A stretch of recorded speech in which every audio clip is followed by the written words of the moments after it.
Herkese merhaba arkadaşlar. Burada bir cıvatadan kalma bir çıkartma vardı. Onu çıkarttık.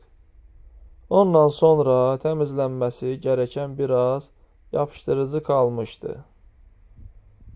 Bunu solvent veya herhangi bir sökücü ve plastik bir kartla çıkaracağız.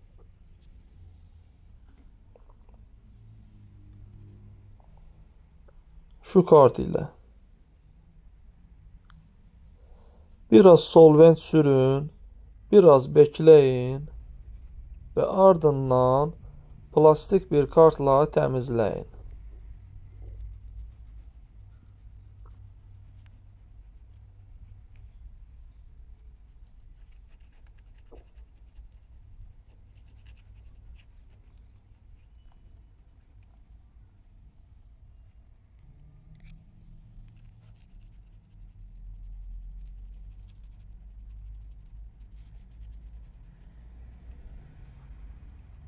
Hepsi bu kadar arkadaşlar. Kanalımıza abone olmağı, like etmeyi ve kanaldaki yeni videoları kaçırmamak için zil atmağı unutmayın.